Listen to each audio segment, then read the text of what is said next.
घेरा दातेगड येथे मोठ्या प्रमाणात दरडी कोसळण्याचे प्रकार सुरू। गावाचे पुनर्वसन व्हावे गावकऱ्यांची मागणी। पाटण तालुक्यातील घेरा दातेगड येथे मोठ्या प्रमाणात दरडी कोसळून शेत पिकांसह शेतीचे मोठ्या प्रमाणात नुकसान झाले आहे। तसेच सततच्या दरडी कोसळण्याच्या प्रकारांमुळे संपूर्ण गाव भयभीत आहे। तरी संबंधित प्रशासनाने पुनर्वसन करावे अशी गावकऱ्यांची मागणी आहे।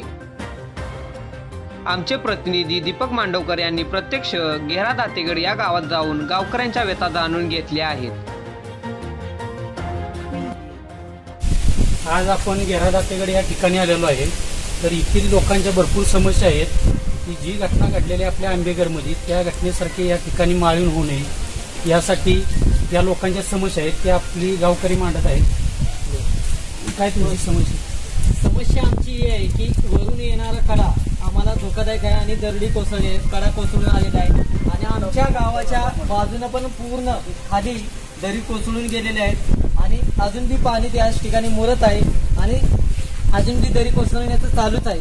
तर आम्हाला इथं शासनानं तातडीत येऊन आमच्या ह्याचं लक्ष देऊन गावाला आम्हाला पुनर्वसन करावं। गाव शासनानं येऊन आमची सर्व मनोगत ऐकावं आणि इथं तातडीत निर्णय घ्यावा शासनानं की आम्हाला रात्रंदिवस इथं जागरण करून जीवाला धोका असल्यामुळं आम्ही हे सर्व ग्रामस्थांच्या वतीनं हे बघून आम्ही हे केलेलं आहे की शासनाला एकच विनंती आहे की आम्हाला पुनर्वसन करावं।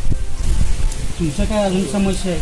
बाबा लागते की या घेरा दातेगडमध्ये राहून सर्व म्हणजे गावाची देखभाल करत होतो तिथपासून काय समस्या या मांडलेल्या परंतु आतापर्यंत शासनानं याची कुठलीही दखल घेतलेली नाही।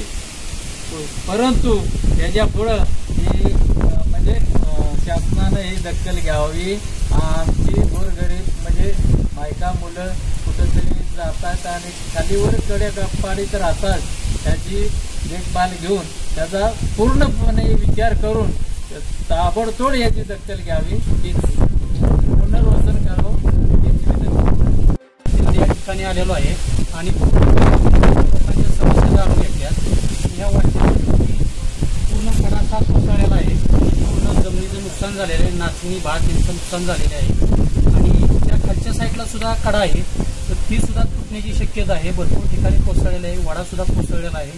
तर यांचं पुनर्वसन व्हावं अशी यांच्या गावातल्या लोकांची इच्छा आहे। कृपया सरकारने याची दखल घेऊन प्रशासनाने यांची पुनर्वसन करावे अशी यांची मागणी आहे।